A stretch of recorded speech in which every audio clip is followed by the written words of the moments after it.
We're going to take it. By any means necessary, we're going to take it. These weren't the words of a colonial conqueror or a wartime general. These were the sentiments echoed by Donald Trump regarding Greenland, the world's largest island. What started as a leaked report in the Wall Street Journal, a story that mainstream media initially treated as either a senile hallucination or another real estate mogul's sad joke, has rapidly evolved into one of the most aggressive foreign policy stances of the 21st century. When Trump first floated the idea of buying what many consider an icy wasteland, the late-night talk shows had an absolute field day. Comedians mocked the perceived absurdity of a sovereign nation purchase in our modern era. Television pundits laughed off the notion as another example of Trump's supposed ignorance of international law and diplomatic norms. But while the entertainment industry was having its laughs, the geopolitical strategists in Beijing and Moscow were definitely not laughing along.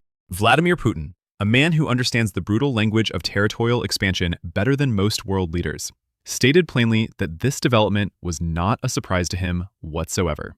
He noted with characteristic directness that American interest in Greenland isn't some random whim or passing fancy. It represents a century-old geopolitical imperative that has been simmering beneath the surface of American foreign policy for generations. Where we strip away the media sensationalism to examine the raw, economic, and strategic reality. Today, we're going to explain exactly why the United States is willing to threaten the use of military force, economic coercion, and aggressive diplomatic pressure to secure control of the island of Greenland. Make no mistake about this. We're not talking about building a golf course on the ice or some vanity real estate project. This is fundamentally about controlling the next great global trade route, dominating the rare earth mineral market, and ensuring the survival of American hegemony throughout the Northern Hemisphere. To understand why this dramatic shift is happening right now, we need to examine the breaking news that has slipped completely under the radar amidst all the noise of election cycles and domestic political theater. In recent weeks, the rhetoric has shifted dramatically, from casual buying to aggressive securing. The language coming directly out of the Trump camp, and subsequently confirmed by Pentagon insiders, suggests that the acquisition of Greenland is no longer being phrased as a simple business transaction. Instead, it's being framed as an absolute national security necessity that cannot be ignored or delayed. We've witnessed the vice presidents making unprecedented official visits to the Arctic region. And we've seen a significant escalation in the diplomatic warnings being issued to Denmark. The message being delivered is crystal clear and unambiguous. The United States can no longer tolerate having a passive European landlord managing what is arguably the most strategically important real estate in North America. The mainstream media continues to call it a diplomatic gaffe or embarrassing mistake, but students of history recognize it for what it truly represents: a modern application of the Monroe Doctrine, extending all the way to the North Pole. To understand the future trajectory of this situation, we must first excavate and examine the historical foundations. This story doesn't begin with Donald Trump's presidency or his business background. It actually begins way back in the 19th century, during America's first great era of territorial expansion. You have to understand that the American acquisition of Greenland has been the great white whale of United States foreign policy for more than 150 years running. The very same economic and strategic logic that led to the historic purchase of Alaska back in 1867 applies directly to the Greenland situation today. When Secretary of State William Seward bought Alaska from the Russian Empire for $7.2 million, he was widely ridiculed by politicians and newspapers across the country. They mockingly called it Seward's folly, dismissing it as a frozen wasteland that would never provide any value to American interests. Today, of course, the enormous economic output of Alaska and its absolutely crucial strategic position facing Russia make that $7.2 million investment look like perhaps the greatest financial decision in the entire history of American finance. But here's the key detail that most people don't know. Seward didn't just want Alaska for its own sake.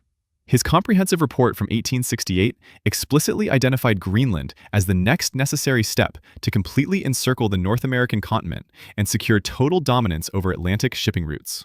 Seward possessed the strategic vision to see what few others could recognize at the time, that Greenland functions as the ultimate gatekeeper of the Atlantic Ocean. However, the political will simply wasn't there in post-Civil War America. The ambitious idea went dormant in government circles, but it never completely died or was forgotten by strategic planners. The Greenland acquisition idea resurfaced again in 1910, when American Ambassador Maurice Egan proposed an incredibly complex three-way international trade arrangement. Under his plan, the United States would take control of Greenland. Denmark would receive American territories in the Philippines as compensation, and Germany would receive other American lands in exchange for their cooperation. It was essentially a giant game of Risk, being played with real nations and actual territories. That particular deal ultimately failed due to shifting European politics, but it established an important precedent in international law. Greenland was officially considered to be on the market for the right price and arrangement. Fast forward to 1946, immediately after World War II had ended. Europe lay in complete ruins, while the United States stood as the only remaining superpower, absolutely flush with gold reserves and supreme confidence. President Harry Truman, understanding with remarkable clarity that the next global war would be fought not with tanks rolling through France, but with strategic bombers flying over the Arctic Circle, made a direct cash offer to Denmark. He put $100 million in solid gold on the negotiating table specifically for Greenland. When adjusted for inflation and the relative economic size of that era, this represented a truly massive sum of money. The State Department archives show they even seriously considered trading oil-rich lands in Alaska to the Danes to sweeten the deal and make it more attractive. The Danish government refused the outright sale, but they ended up conceding something far more strategically important in the long run. They allowed the United States military to stay and establish permanent operations. This is where our story fundamentally shifts from simple real estate transactions to matters of national survival. In 1951, the United States and Denmark signed a comprehensive defense treaty that effectively transformed Greenland into an American military protectorate in everything but official name. We built Thule Air Base, which became the northernmost United States military installation anywhere in the world. For several decades during the Cold War, Thule was literally the only thing standing between American cities and total Soviet nuclear annihilation. The base housed the early warning radar systems that would detect Soviet bombers attempting to come over the North Pole to attack the continental United States. These radar installations provided the crucial minutes of advance warning that could mean the difference between survival and complete destruction for millions of Americans. So, why is there such panic and urgency now? Why is Trump escalating the rhetoric to the point of openly threatening unilateral military action? The answer is simple and terrifying. The comfortable status quo is rapidly collapsing. The Arctic ice is melting at an accelerated pace, and the geopolitical sharks are already circling in the newly accessible waters. The old arrangement, where Denmark holds the legal deed, but America maintains the guns and military presence, is no longer sufficient for Washington's strategic planners. To understand why this arrangement is failing, we need to examine the three fundamental pillars of the new Arctic crisis that's developing. These are what Pentagon analysts call the sovereignty trap, the red dragon threat, and the rare earth monopoly challenge. Each of these represents an existential threat to American interests that cannot be addressed through the current Danish arrangement. Let's start with the immediate political reality on the ground in Greenland itself. Greenland is not actually an independent state, or even a regular province. It exists as an autonomous territory within the Kingdom of Denmark, operating under a unique political arrangement. The territory is absolutely vast, covering 2.1 million square kilometers, making it 3 times the size of Texas.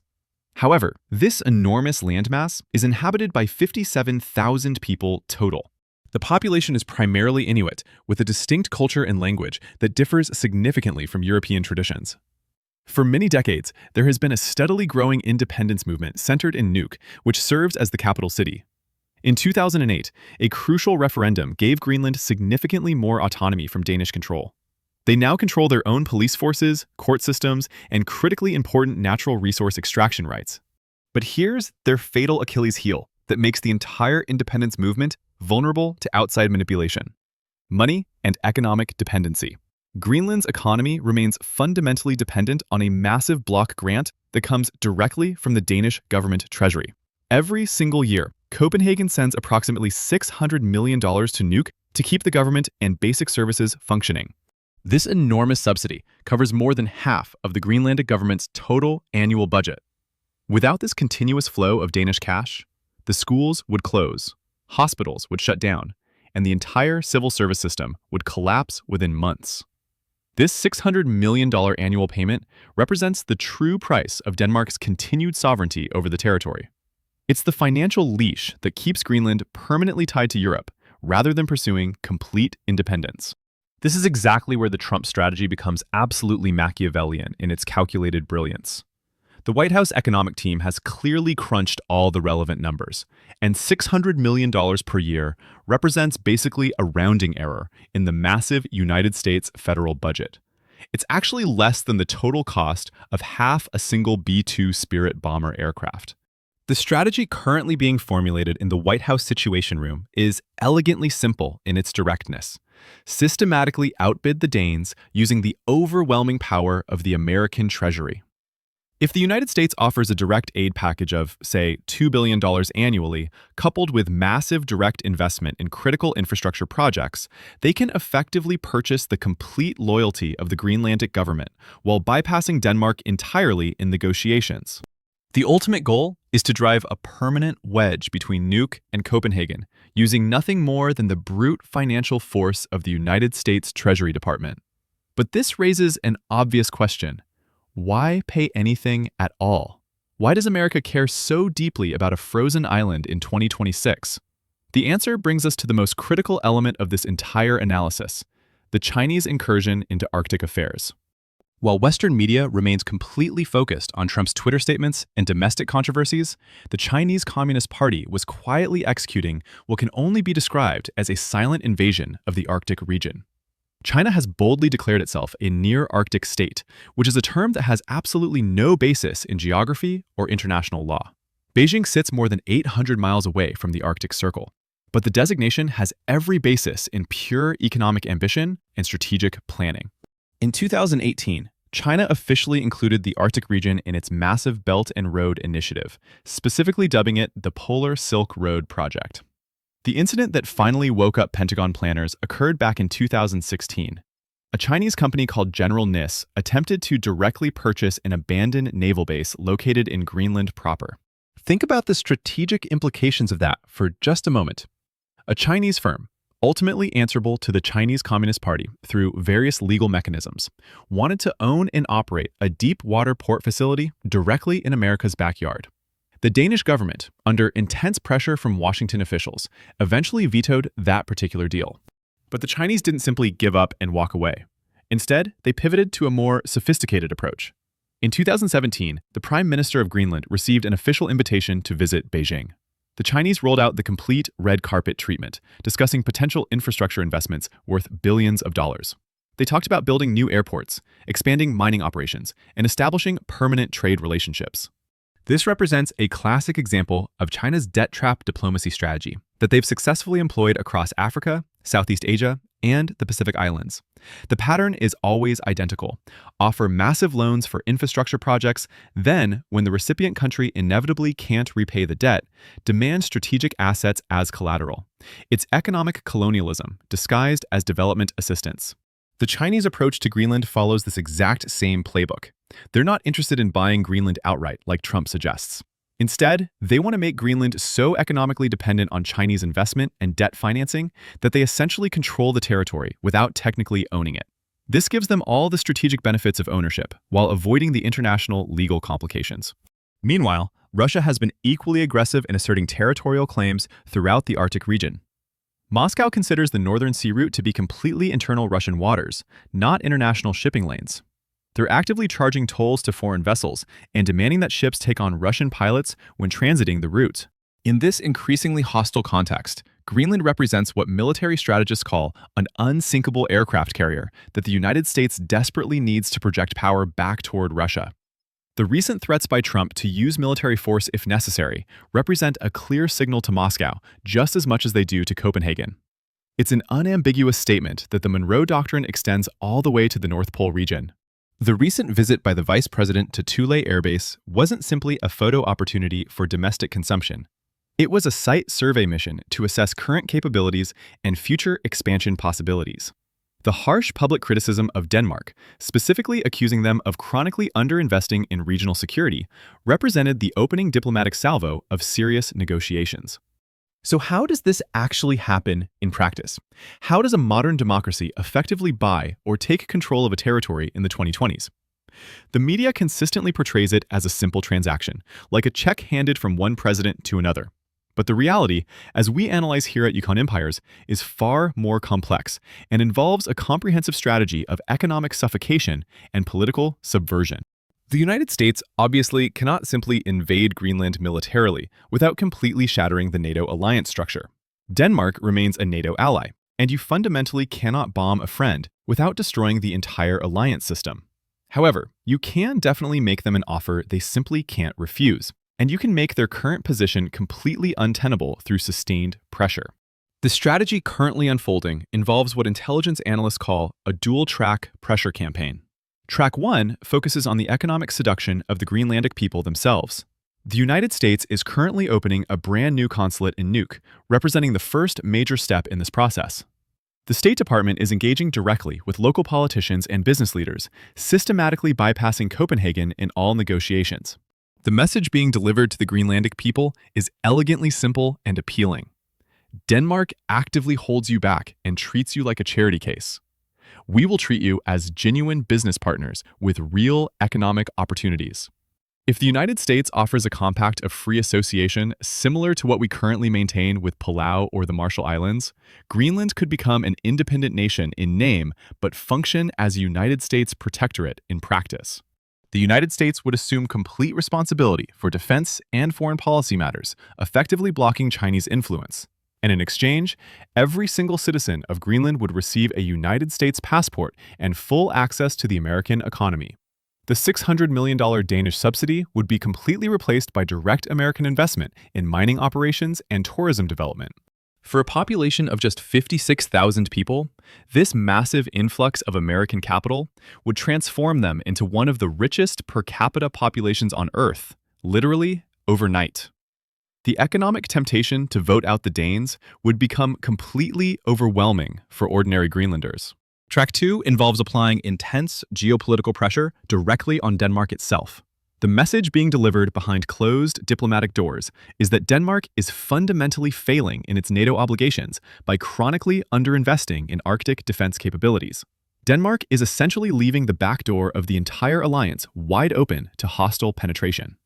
The United States is demanding that if Denmark seriously wants to maintain control of Greenland, it needs to immediately militarize the territory.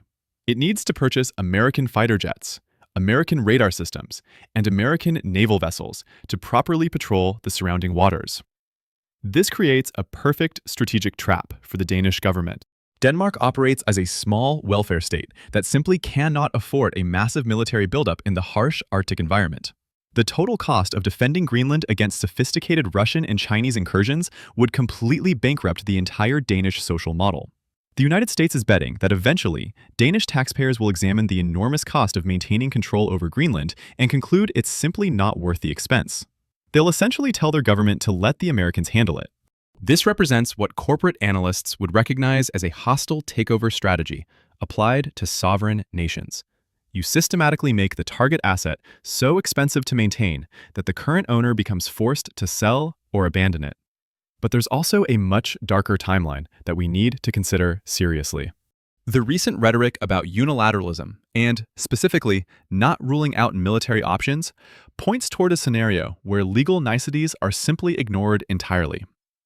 If intelligence sources showed that China was secretly constructing dual-use facilities in Greenland, or if Russia made any move to station hypersonic missiles in the region, the United States would likely invoke national security provisions and simply occupy the island immediately. This approach isn't historically unprecedented whatsoever. During World War II, when Nazi forces occupied Denmark proper, the United States essentially took complete control of Greenland to prevent it from falling into German hands. The legal argument at the time was that the Danish government in Copenhagen was compromised by occupation and could not effectively exercise sovereignty. Today, the argument would follow similar logic, that the Danish government is too weak politically and economically to exercise genuine sovereignty in the face of aggressive Chinese economic penetration. The Trump doctrine operates on the principle that sovereignty isn't an inherent right, but rather an active responsibility. If you cannot effectively defend your territory against hostile influence, you don't really own it in any meaningful sense. Expect to witness a referendum in Greenland within the next few years. It will likely be framed as a straightforward vote for complete independence from Danish control. The United States will fund the independence campaign either covertly through various channels or overtly through diplomatic support. Once Greenland declares independence, it will immediately sign comprehensive defense and economic agreements with the United States, effectively becoming an American territory in everything but official designation. Denmark will protest vehemently, and the European Union will issue strongly worded diplomatic letters. But in the harsh world of actual hard power projection, Europe simply has no cards to play in this game. They rely completely on the United States military for their own protection against Russian aggression. They fundamentally cannot afford to alienate Washington over an icy island that costs them hundreds of millions annually to maintain. In conclusion, what began as a supposed joke about buying Greenland represents the most serious geopolitical maneuver of our entire time. It embodies the convergence of climate change, resource scarcity, and great power competition on a global scale. The United States clearly sees a future where the Arctic functions as the Mediterranean Sea of the 21st century, the absolute center of international trade and military conflict. In that emerging world, Greenland becomes Gibraltar. It's the strategic fortress that guards the entire kingdom. Donald Trump, regardless of personal opinions about him, operates on a purely transactional logic that views nations as financial assets and liabilities. To him, Greenland represents a distressed asset with massive upside potential that's currently being mismanaged by a negligent owner. The hostile takeover is already in motion across multiple fronts. Government lawyers are drafting the legal paperwork. Professional geologists are surveying the mineral deposits, and Pentagon generals are updating their strategic maps. We're witnessing the expansion of the American border happening in real time. The question isn't whether it will happen, but simply when. And when it does finally happen, remember that you heard the complete strategic logic explained here first. This was never about ego or personal ambition. It was always about the rare earth minerals in your smartphone, the shipping routes for your consumer goods, and the radar installations that watch our skies for threats. It's fundamentally about the law of the jungle, or, in this specific case, the unforgiving law of the ice.